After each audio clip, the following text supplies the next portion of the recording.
Olá pessoal, nessa parte 2 do vídeo nós veremos a resolução, agora sim a implementação, do exercício 1.10 no BlueJ.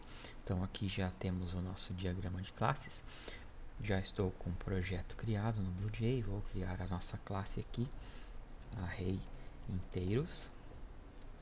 Pronto, é uma classe, aqui está a nossa classe, vou abrir essa classe e apagar o seu template para seguirmos a implementação do zero. Perfeito, classe em branco, vamos agora seguir aqui a implementação. Primeiro passo, declaração do atributo privado, que é o array de inteiros. Para declarar o atributo, seguimos a mesma especificação normal de atributos. Agora, nós teremos que declarar um array.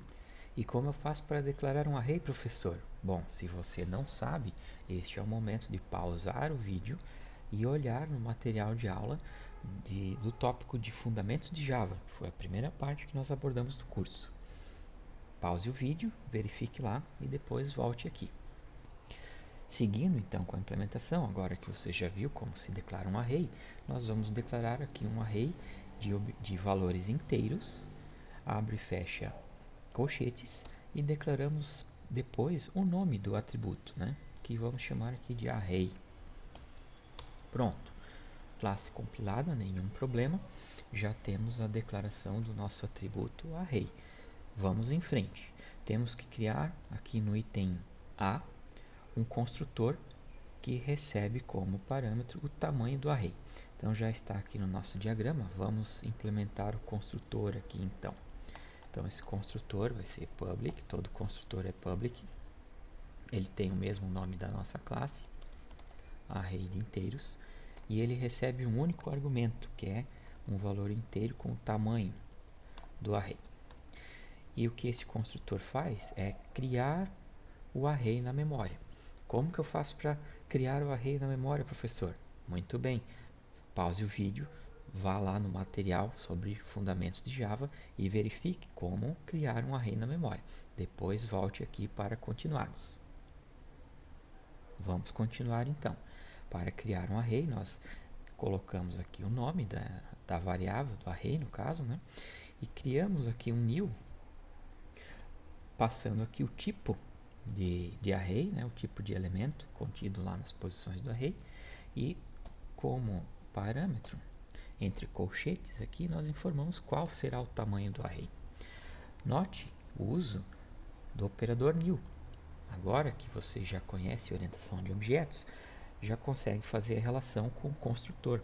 Nesse momento, você está vendo aqui que o que está acontecendo é a chamada de um construtor de um array. Então, será criado um objeto array que terá este tamanho aqui, para guardar a mesma quantidade de elementos informada por parâmetro aqui no construtor do nosso objeto array inteiros. Vamos seguir então com a implementação. Item B, um método que preenche o array solicitando que o usuário digite cada valor. Nosso método se chama preencher. Vamos implementar aqui então o método público preencher sem argumentos. E vamos ter que fazer aqui, claro, ele tem um tipo de retorno, void, temos que ter a implementação. Para fazer a leitura, o enunciado diz que podemos usar um objeto scanner, que você também viu antes na disciplina. Novamente, pause o vídeo e veja como é feita a declaração e uso de objeto scanner. Para podermos usar um scanner, nós temos que criar um objeto scanner e usá-lo para fazer a leitura dos valores que o usuário digita. Para fazer essa criação, nós temos que, primeiro de tudo, fazer o import, aqui a importação da classe scanner, que está no pacote java.util.scanner. Apenas após a realização do import, que nós poderemos declarar aqui um objeto scanner para usá-lo como leitura.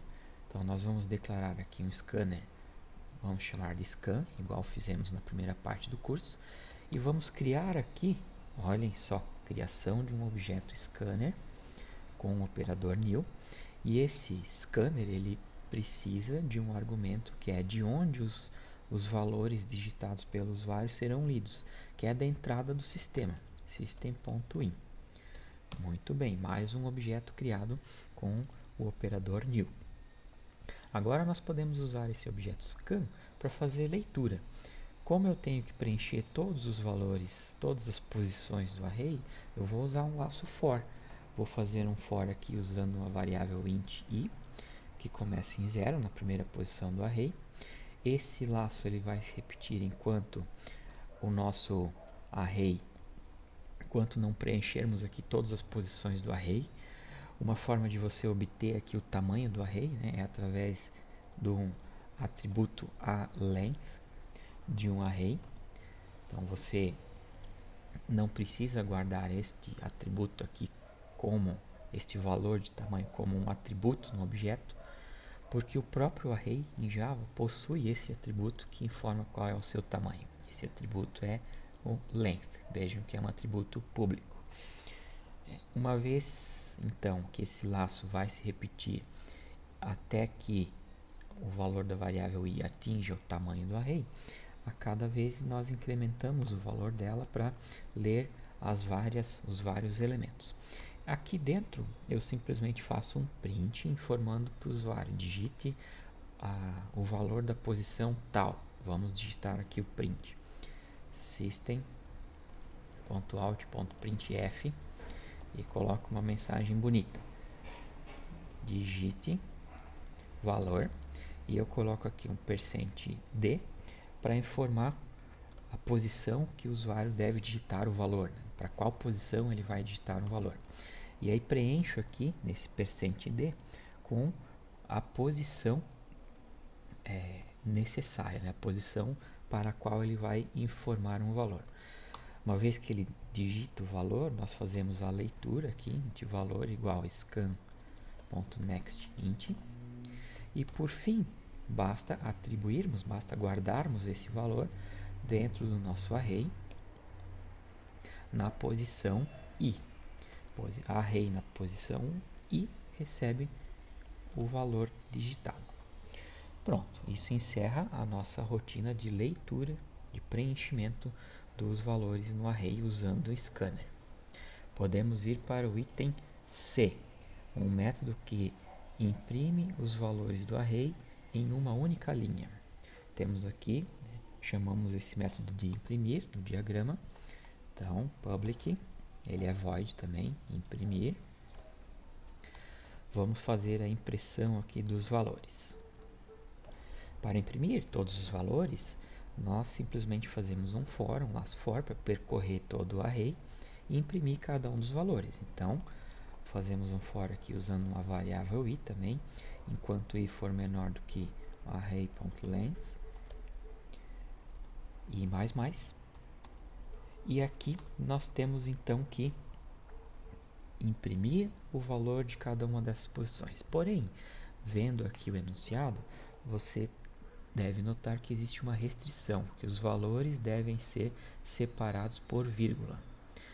Então, se o array tiver 1582, a impressão será 1,5,8,2. Atenção, muito importante, não há vírgula após o último elemento. Então, vou imprimir o valor do array e depois eu vou ter que verificar se é necessário ou não adicionar uma vírgula. Então, primeiro ponto, imprimir o valor que está na posição i.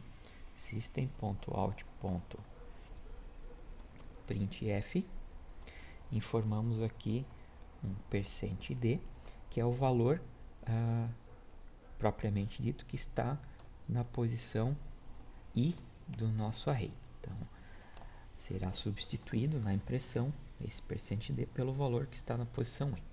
Agora, eu tenho que verificar se é necessário colocar uma vírgula. Eu só poderei imprimir uma vírgula se não for o penúltimo elemento.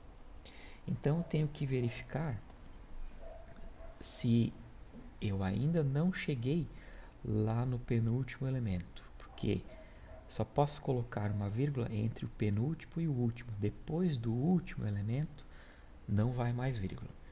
Então, vamos primeiro corrigir esse errinho, um erro de digitação, system.out. E eu vou fazer o seguinte, eu vou fazer um if para verificar se eu ainda não cheguei na posição final do array, se o valor da variável i, do nosso índice i, ainda é menor do que a posição final do array. Então, vou fazer um if, se o nosso i for menor do que o array.length, só que eu tenho que usar o array.length menos 1, para justamente verificar se eu ainda estou nesta posição, nessa penúltima posição aqui. Se eu estiver na última, ou se eu estiver antes dessa penúltima posição, eu adiciono a vírgula. Se eu estiver após a penúltima posição, significa que eu já estarei na última, e aí eu não coloco a vírgula. Então, se o i for menor do que o length menos 1, para saber se estou ainda antes da penúltima posição, eu coloco a vírgula. Então, eu faço um system.out.printf, simplesmente imprimo uma vírgulazinha aqui. E vamos botar um espaço aqui também para os elementos ficarem separados. Então, um espaço, uma vírgula e um espaço. Muito bem. Então, recapitulando, eu só posso colocar a vírgula antes do último elemento.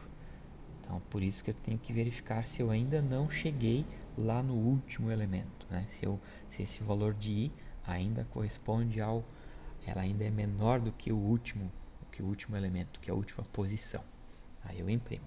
Se não, não imprimo. Ao final, vamos colocar aqui um system.out.printf para colocarmos uma quebra de linha, para o caso de chamarmos esse método imprimir várias vezes, e aí já ficará organizado certinho lá no console do BlueJ. Seguimos então a implementação.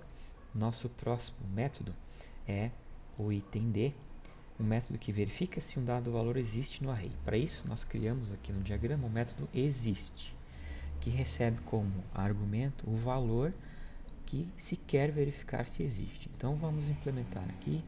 Vamos abrir um espaço para implementarmos aqui o nosso método public. Ele é um método boolean, existe, e ele recebe como argumento aqui um valor inteiro, o valor que se quer procurar, se quer saber se existe ou não no array. Para verificar se um valor existe, basta nós compararmos esse valor com cada um dos elementos que estão armazenados lá no array, com cada um dos elementos armazenados. Se algum deles for igual, eu retorno true. Se eu comparar com todos e nenhum deles for igual, retorno false. Consigo fazer isso novamente com for. Um for que percorre aqui todos os elementos para cada posição i começando em 0, enquanto o i for menor do que o array.length. E a cada passagem eu incremento aqui o valor do nosso índice. Então, para cada um dos elementos eu comparo, eu verifico se o valor que está dentro do array na posição i for igual ao valor informado como argumento, então significa que o valor existe. Nesse caso, simplesmente, se o valor existe, retornamos true. Vejam que o return faz com que o método seja imediatamente interrompido. Então, ele já vai interromper nesse ponto, no momento em que ele achar um valor igual, ele interrompe e faz o return. Se este laço for terminar a sua execução e passar por todos os elementos, todas as posições, e nenhum deles for igual ao valor, significa que o valor não existe. Então, se ele terminar o laço for e chegar nesse ponto do código, nós podemos fazer um return false, porque significa que o valor não existe. Não há nenhum elemento em nenhuma posição que contém aquele valor. Vamos compilar, tudo certo, podemos prosseguir. Item E, um método que calcula, ou melhor, um método que encontra e imprime o maior valor do array e sua posição. Nós chamamos esse método de imprime maior. Então vamos para a sua implementação. Ele é um método void, public void imprimir maior. O que este método tem que fazer? Ele vai ter que fazer uma varredura por esse array para encontrar o maior elemento e imprimir esse maior e qual posição que ele está. Esse é o tipo de rotina que com certeza você já resolveu, já implementou ela em semestres anteriores, em fases anteriores do curso. Basicamente você precisa ter uma variável para armazenar o maior elemento e uma outra variável para armazenar a sua posição. E aí fazer uma repetição, fazer um for nesse array, atualizando qual que é o maior elemento até então e a sua posição. Então vamos usar aqui uma variável local chamada maior, e ela sempre deve ser inicializada com o menor valor possível. O menor valor possível de uma variável int, você pode colocar simplesmente aqui como menos 9.999, ou você pode usar o menor valor de fato possível para uma variável int. O Java disponibiliza uma constante com esse menor valor possível. Ele está dentro da nossa classe integer.min_value. Isto aqui armazena, contém o menor valor inteiro possível de se armazenar numa variável int. Bom, temos essa variável para armazenar qual que é o menor, tenho que ter uma outra aqui para guardar qual que é a posição do menor. No caso aqui, maior, estou falando menor, mas é o maior elemento, pós maior. Muito bem, que começa sempre com 0, supondo que seja a primeira posição, que o maior esteja na primeira posição. Agora nós temos que fazer um laço aqui para percorrer os elementos, igual a 0 e menor do que array.length e mais. E aqui nós temos que, para cada um dos elementos, verificar se o elemento da posição i é maior do que o maior elemento encontrado até então, que está dentro da variável maior. Se ele for maior do que o maior até então, nós atualizamos o maior até então. O maior até então passa a ser o elemento que está na posição i do array. E nós temos que guardar também qual é a posição daquele maior. Pós maior recebe o valor da variável i. Pós maior. Pronto. E assim vamos, atualizando o maior e a sua posição a cada vez que encontramos um elemento maior do que o maior até então. Ao fim, nós simplesmente imprimimos aqui qual que é o maior elemento e qual que é a posição do maior. Então, após o for, nós fazemos aqui dois system.out.printf. O primeiro deles nós colocamos o maior, e aí um %d para substituir pelo valor inteiro, maior. Vamos botar uma quebra de linha, um /n, para ficar organizado também. E o segundo printf,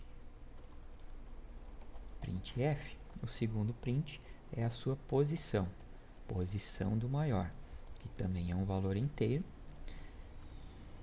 Esta posição está dentro da nossa variável pós maior. Pronto.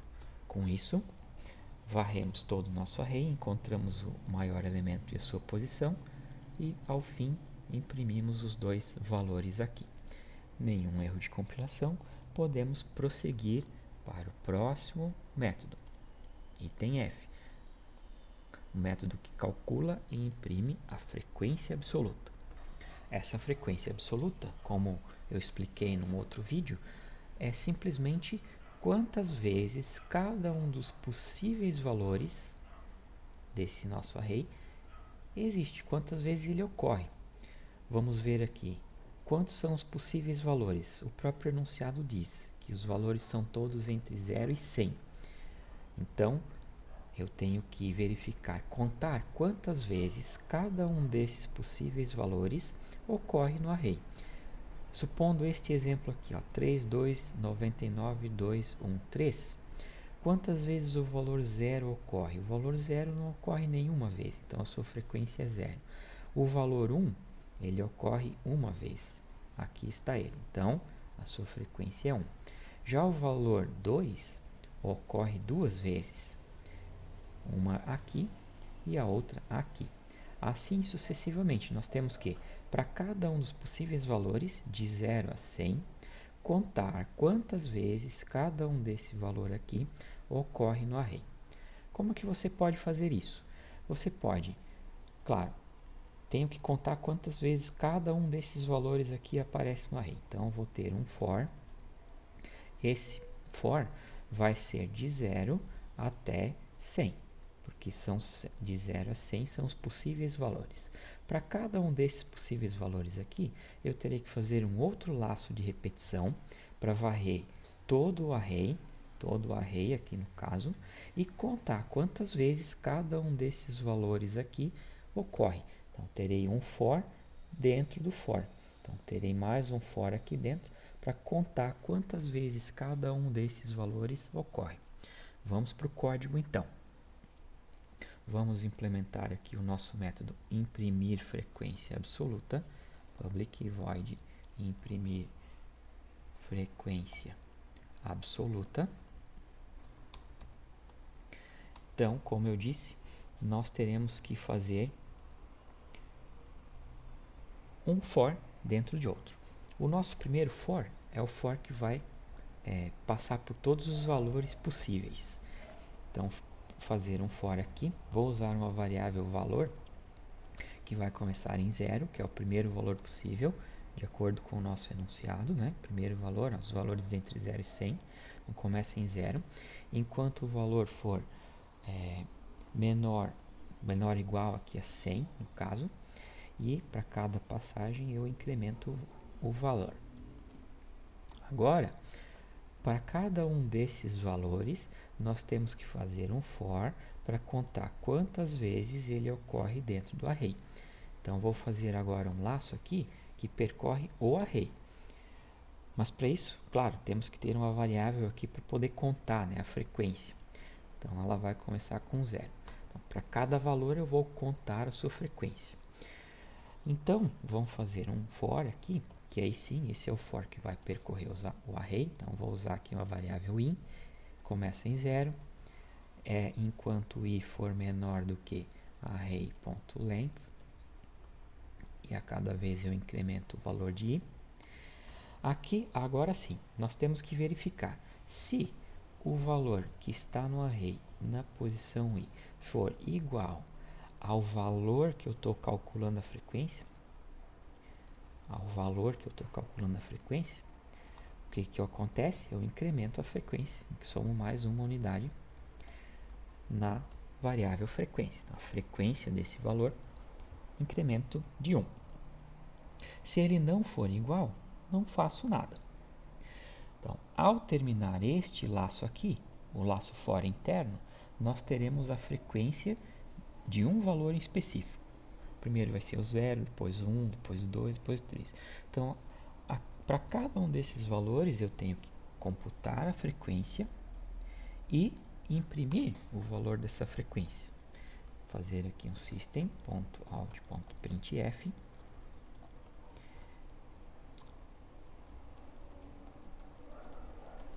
Vamos colocar aqui valor, e aí é o valor que eu calculei a frequência, é um inteiro, então vamos colocar aqui um espaço para um valor inteiro, e a sua frequência, o segundo valor inteiro dessa nossa impressão. Então vou pôr aqui na linha de baixo, o primeiro valor será o próprio valor, e o segundo será a variável frequência. Pronto. Imprimo, com isso eu imprimo o valor e a frequência daquele valor que eu acabei de calcular. Vejam que esse system.outPrint ficou dentro desse laço for mais interno, porque para cada valor eu tenho que calcular a sua frequência. Pronto, esse laço aqui interno será repetido para cada um dos valores desse laço externo, que são os possíveis valores. Ao final, não preciso imprimir mais nada. Já terá sido impresso aqui 101 linhas com a frequência de cada um dos valores possíveis desse array, que começa em 0, os valores possíveis, né, vão de 0 até 100. Com isso, finalizamos aqui a implementação do item F, com a impressão da frequência absoluta. Podemos passar para o próximo item. Conforme anunciado, esta ordenação tem que ser em ordem crescente de valores. Vamos para a prancheta então, ver como teria que ser feito. Imagine que o nosso array tem os valores 8, 9, 87, 1 e 22, nestas posições aqui. O resultado tem que ser com ele ordenado em ordem crescente, com os valores em ordem crescente. Então, primeiro seria 1, depois 8, 9, 22 e 87. Como vamos fazer isso? A proposta que eu trago é que nós implementemos uma ordenação de uma forma bem simples, a ordenação por varredura. Como é que funciona essa ordenação por varredura? Eu vou varrer este meu array e a cada vez que eu varro este meu array, eu empurro o maior elemento para o final. Por exemplo, vamos fazer aqui, primeira varredura. Primeira varredura, então eu considero do início do array até o seu final. Até o seu final menos 1 aqui no caso, né? Então eu vou fazer sucessivas verificações. Eu vou, por exemplo, verificar este elemento aqui, o elemento da posição, o primeiro elemento, comparo com o segundo. Se o primeiro for maior do que o segundo, troco as suas posições. Se não for, deixo como está. No caso aqui não é. O segundo elemento, comparo com o próximo, o terceiro, verifico se é maior. Se for maior, troco de posição. Se não for, deixo como está. O terceiro, verifico, comparo com o quarto. Se este elemento for maior do que o próximo, troco as suas posições, que é o caso aqui, né? 87 é menor do que 1, então eles vão trocar de posições. Então 1 vem para cá, 87 vem para cá. E continuo, mais uma vez, comparo o penúltimo elemento para ver se ele é maior do que o último. Se ele for maior, troco de posição. É o caso aqui, vamos trocar 87 pelo 22. O 22 desce e o 87 sobe. Vejam que nessa primeira passagem, o maior elemento foi empurrado para o final. Já está lá na sua posição certa. Na segunda passagem, nós temos que comparar todos os elementos, exceto o último, porque o último já passou aqui na comparação por todos. Então, nós podemos fazer aqui uma varredura um pouco menor, até o antepenúltimo. E a varredura e a comparação segue igual. Comparo. Primeiro, é maior que o segundo? Não é. O segundo é maior que o terceiro? Não é. O terceiro é maior que o quarto? Não é. Pronto. Encerrou neste ponto aqui a comparação. Significa que o valor 22 também já está na sua posição final, posição certa. Faço mais uma varredura, terceira varredura. Agora ela pode ir até a posição anterior menos 1, né? Até neste ponto aqui. Faço as mesmas comparações. Pego o primeiro, comparo com o segundo. É maior? Não, não é maior, não troca. O segundo, comparo com o terceiro. É maior? Sim, é maior. Então, nesse momento, ocorre mais uma troca. O 9 sai daqui e vai para frente. Então, trocamos aqui 1 e o 9. Vejam que acabou a varredura. Significa que o 9 agora também já está na sua posição definitiva. Temos que continuar aqui, fazer mais uma varredura. Agora nós podemos comparar só o primeiro com o segundo elemento. A cada varredura eu tiro uma comparação, porque sabe-se que o último elemento que foi recém movido, se for o caso, já estará na sua posição definitiva. Então faço só mais uma varredura, comparando aqui este primeiro elemento com o segundo. Ele é maior que o segundo? Sim, 8 é maior que 1. Então, ocorre mais uma troca aqui. 1 vem para cá, e o 8 vai para a segunda posição. Vejam que, após 4 varreduras, o nosso array já ficou de forma ordenada do jeito que nós queremos. Esta é a chamada ordenação por varredura. Nós varremos, fazemos aqui sucessivas varreduras do array e a cada uma dessas varreduras nós comparamos os elementos e empurramos o maior elemento para o final. Como é que nós podemos implementar isto aqui? Bom, observe que esse nosso array ele tem um tamanho, um length, de 5. São 5 elementos. Mas observem que quantas varreduras nós fizemos ao todo. Nós fizemos 4. Então, nós temos que fazer tamanho, length, menos uma varredura. Então, nós necessariamente teremos um for que fará de length, array.length, array.length menos uma varreduras, certo? E lembre-se que a cada uma dessas varreduras aqui, nós fizemos várias comparações. Nós comparamos os elementos aqui do array. Para cada uma dessas varreduras, então, nós temos que ter mais um laço para comparar o elemento da posição i com o elemento da posição i mais 1. E fazer a troca, se for necessário. Então, teremos que ter mais um laço aqui dentro, com uma variável i, que começará de 0, e ela irá também até a ponto length.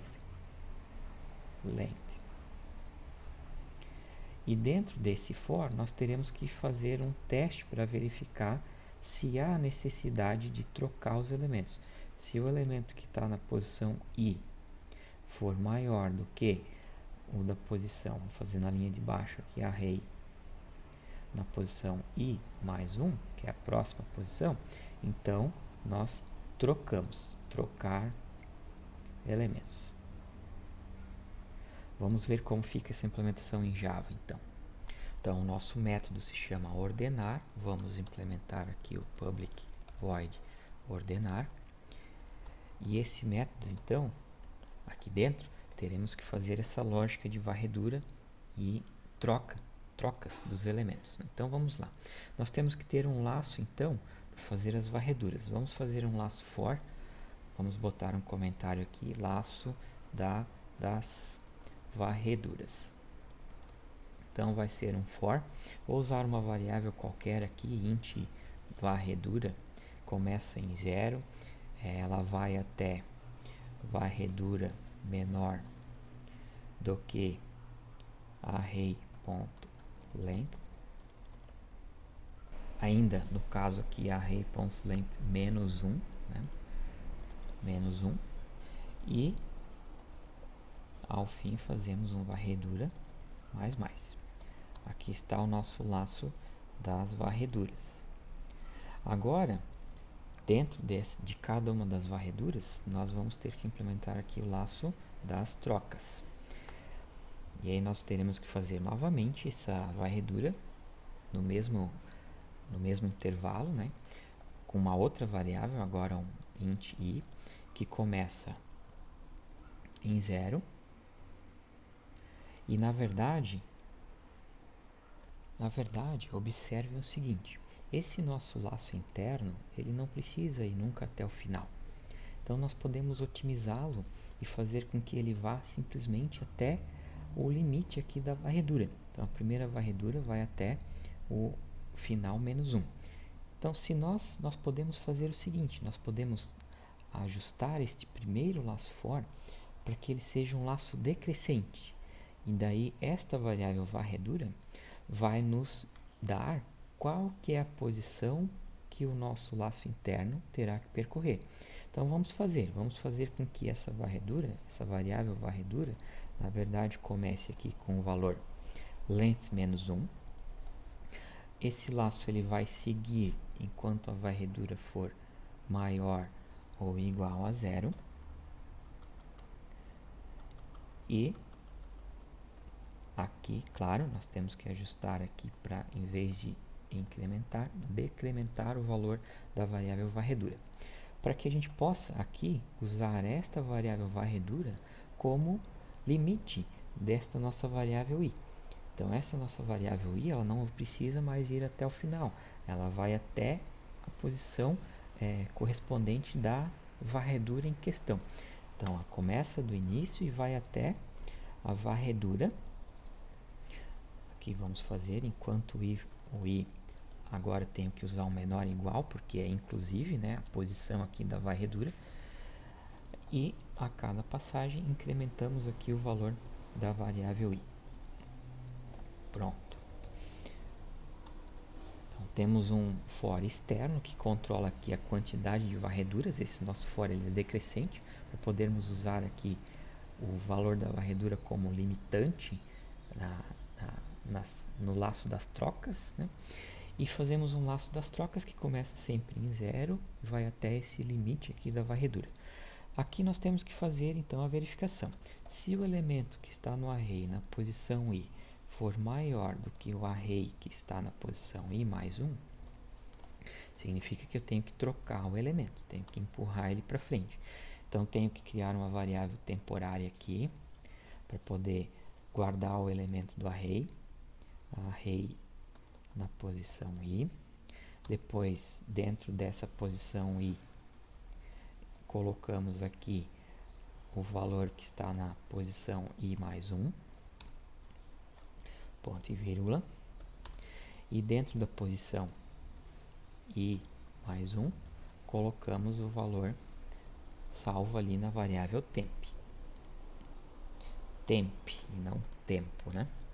Pronto, com isso aqui já temos uma rotina que vai fazer a varredura e vai fazer as trocas. Podemos agora testar a nossa implementação. Nenhum erro de compilação, vamos proceder para os testes então. Vamos criar aqui um novo objeto, array de inteiros. Vou usar como exemplo este array que está aqui no próprio enunciado. Ele é um array que tem 6 posições. Vamos dar aqui o nome de A para esse objeto, o handle dele, e vamos criar um array aqui de 6 posições. Ele terá 6 posições. Perfeito, aqui está criado o nosso array. Podemos inspecioná-lo para ver que ele tem um atributo apenas, o atributo array, que eu posso inspecionar também esse array. Vejam que ele é um array de 6 posições e no momento não tem nenhum valor nas posições. Vamos continuar aqui a execução e preencher o array. Vamos usar aqui o método do item B, preencher. Então vamos chamar aqui a.preencher. É o método void, tenho que colocar ponto e vírgula. Neste momento, abre-se aqui a janela do BlueJ para que possamos digitar os valores. Então, deixa eu voltar aqui para os valores. O primeiro deles será o valor 3. Vejam que, deixa eu ajustar o tamanho aqui. O valor, o campo de digitação do valor aparece aqui embaixo no BlueJ. Mas tudo bem, é só você digitar aqui, dar um Enter. Próximo é o valor 2, próximo é o valor 99, seguindo ali depois o valor 2 novamente, depois o valor 1 e depois o valor 3. Pronto, já temos o nosso array preenchido. Vejam que já não pediu mais nenhum valor, já digitamos os 6 valores. Vamos continuar aqui para testar o item C. Uma vez preenchido, podemos imprimir. Então, vamos chamar aqui o método, vamos minimizar essa tela e chamar aqui o método imprimir. a.imprimir, ponto e vírgula. Vamos ver, deve ter aparecido aqui na janela do BlueJ a impressão dos valores. Não, agora sim. Olha aqui os valores impressos. Observem, respeitando a regra da vírgula, não existe vírgula após o último elemento. Vamos limpar aqui para não confundir com as próximas perguntas. Ok. Seguindo então, item D, um método que verifica se um determinado valor existe no array. Vamos procurar aqui, existe é o nome do nosso método, existe. Vamos procurar o valor 3. O valor 3 é um valor que existe no array. Exatamente, então ele retorna ali true. Vamos procurar o valor 80. O valor 80 não existe no array, então tem que retornar false. Exatamente, correto. Item E, um método que encontra e imprime o maior elemento e sua posição. Esse método chama-se imprimir maior. Objeto A, ponto, imprimir maior, é o método void, então ponto e vírgula. Vamos ver aqui a impressão do maior elemento. Vamos ver aqui a tela do BlueJ. Aqui, sim, imprimiu o maior elemento, é o 99, e ele está na posição 2. Vamos conferir aqui. Vamos inspecionar o nosso objeto, inspecionar aqui o nosso array. De fato, né? Olha, o maior elemento é o 99 e o índice dele, a posição dele é 2. Perfeito. Vamos fechar aqui e vamos continuar com a nossa execução. Por esta janela do BlueJ aqui. E o nosso próximo item é a impressão da frequência absoluta, que, segundo o nosso diagrama, esse método se chama imprimir frequência absoluta. Então vamos imprimir, vamos chamar aqui a.imprimir frequência absoluta, que também é um método void, ponto e vírgula. Aqui está a nossa frequência absoluta. Vejam que faltou colocar um /n lá na impressão das frequências, né? Para ficar numa listagem bonitinha. Mas temos aqui, ó, para cada um dos valores, nós temos a frequência determinada. Então, o valor 0, vamos conferir aqui com a tabela. O valor 0, a frequência dele é 0. O valor 1, a sua frequência é 1. Perfeito. O valor 2, a sua frequência é 2. O valor 3, sua frequência é 2 também. Confere. Temos só lá no final, para todos os demais valores, a frequência é 0. Apenas lá no final nós temos o valor 99. O valor 99, frequência 1. Perfeito. E o valor 100, frequência 0. Então, nosso método de impressão das frequências está correto. Vamos limpar esta janela de terminal para podermos agora chamar o último método, que é o método que ordena os valores do array. Esse nosso método chama-se ordenar. Então, vamos chamar aqui o ordenar.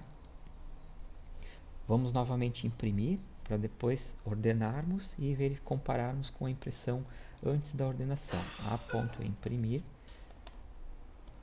aqui, os valores impressos. Vamos chamar o método de ordenação, A.ordenar, ponto e vírgula. Vejam que, temos um problema aqui no nosso método de ordenação. Vamos inspecionar aqui o que houve. Houve um erro no nosso método ordenar na linha 171. Ao clicar aqui na linha, nós temos o ponto onde aconteceu a exceção. Que exceção é essa? Array Index Out of Bounds Exception. Essa exceção, esse erro, significa que está se tentando acessar uma posição do array que não existe. E o Java mostra para você qual que é a posição que está tentando acessar. Estamos tentando acessar aqui a posição 6, só que essa posição 6 não existe. Temos que olhar aqui no nosso código o que está causando essa tentativa de acesso à posição 6. Vamos verificar. Para entender o que causou aquela exceção, temos que voltar para a prancheta. Observem esse esquema que eu fiz. Nossos dois laços da varredura vai até length menos 1. E o nosso laço interno vai até i menor ou igual a varredura. Observem o que acontece aqui. Nesse nosso exemplo, nós temos um array de tamanho 6. E temos esses elementos aqui no array. 3, 2, 99, 2, 1, 3. Ou seja, tamanho 6, length 6, só que os índices vão de 0 até 5. Então, tá certo. Não existe um elemento no índice 6. Esse foi o erro que ocorreu. Como é que nosso código está se comportando? Então, esse nosso laço externo, ele começa com length menos 1. Então, na primeira varredura, o valor da variável varredura vai estar 5, vai começar com 5. Então, aqui entra-se nesse laço interno, onde usamos uma variável i, ela começa em 0, certo? Ela está aqui, começa em 0, e ela termina quando o i for menor ou igual à varredura. Então, ela vai de 0 até 5. Ela vai passar aqui de 0 até 5, só vai parar quando i deixar de ser 5. Observem que dentro desse nosso for, nós temos um if que compara a posição i com a posição i mais 1. Olhem só o que acontece com nossa comparação. Quando essa comparação chegar no último elemento, que esse nosso i, ele vai de 0 até 5, então i 0, depois 1, depois 2, depois 3, depois 4, depois 5, este é o último elemento, porque nós estamos usando aqui um menor igual, o nosso i, a comparação será se o array na posição 5 é maior do que o array na posição 5 mais 1, que dá 6. Só que essa posição não existe. Por isso que está ocasionando aquele erro, aquela exceção. Como é que nós vamos corrigir isso aqui? Em vez de usar o menor igual, nós temos que usar simplesmente menor. Nós temos que fazer com que esse laço deixe de fora essa última posição aqui, né? Faça a comparação apenas da penúltima com a última. Então, basta simplesmente virmos aqui, em vez de fazer menor igual, fazer menor. Compilamos, nenhum erro. Agora eu vou recriar o objeto, o nosso objeto array de inteiros, para fazermos novamente o teste. Já preenchi aqui os valores do array, vamos então imprimir os elementos para verificar a ordem que eles estão no momento. E agora sim vamos chamar o método ordenar. O método ordenar não faz nada, né? Não imprime nada, mas vamos imprimir agora novamente para ver se o nosso array de fato foi ordenado. Aqui está os nossos elementos, então, em ordem crescente de valores. Com isso, finalizamos a implementação deste exercício array inteiros.